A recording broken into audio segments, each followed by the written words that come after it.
सतबुद्धि सहस्र बुद्धि कथा का सारांश सुनिए। ये कहानी पंचतंत्र से ली गई है।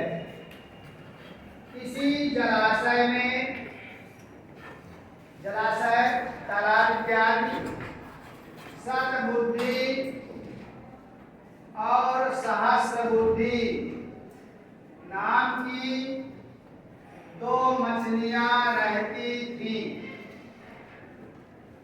उनकी एक बुद्धि नाम वाले मेढक से मित्रता हो गई। किसी समय हाथ में जाल लिए हुए मछुआरे उस जलाशय के पास आए। उनमें से एक मछुआरा बोला, इस जलाशय में बहुत सी मछलियां हैं, इसलिए उनको पकड़ने के लिए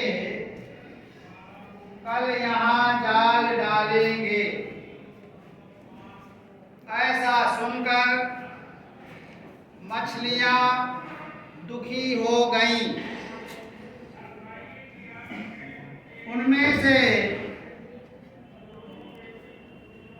मेढक ने कहा, अरे सद्बुद्धि वाली सतबुद्धे, तुमने मछुआरों की बात सुनी तो क्या करना चाहिए?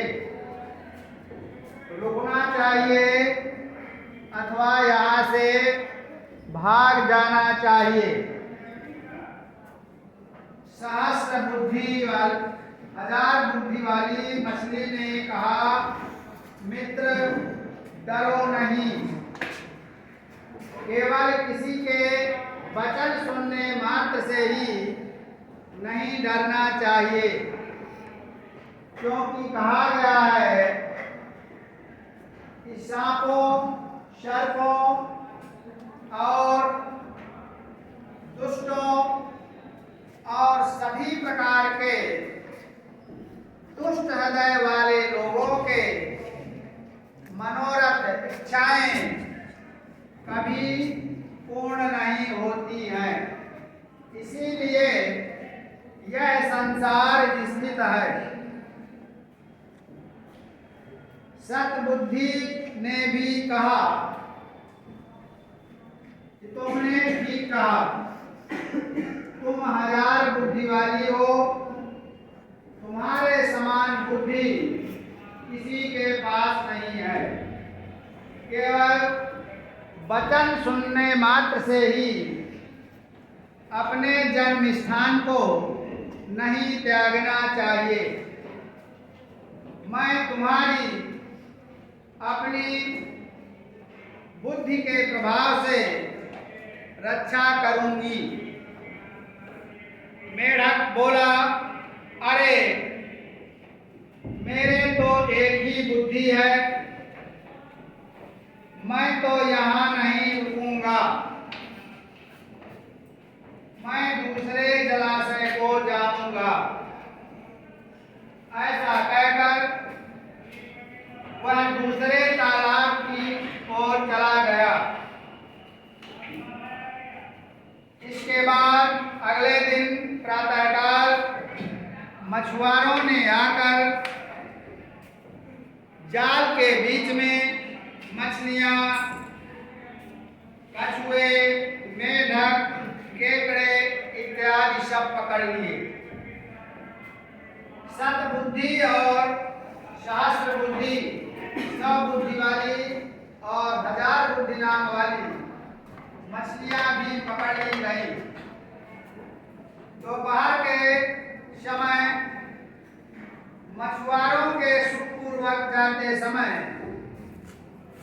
मछुआरों ने एक को अपने सिर पर रख लिया था और सतबुद्धि को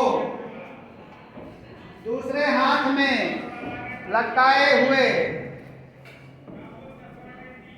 और सहस्र बुद्धि को देखकर, हजार बुद्धि वाली को देखकर मंडूक मेढक ने अपनी पत्नी से कहा।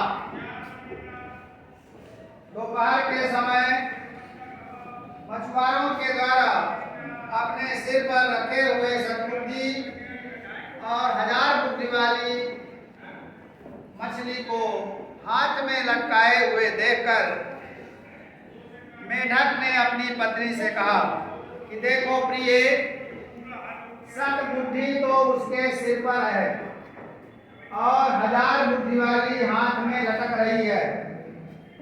हे प्रिय, मैं एक बुद्धि वाला तुम्हारे साथ स्वच्छ जल में विहार कर रहा हूं, घूम रहा हूं। ये सारांश है। इस प्रकार से कहानी लिखनी पड़ती है। ये पंचतंत्र से लिया गया है। ठीक।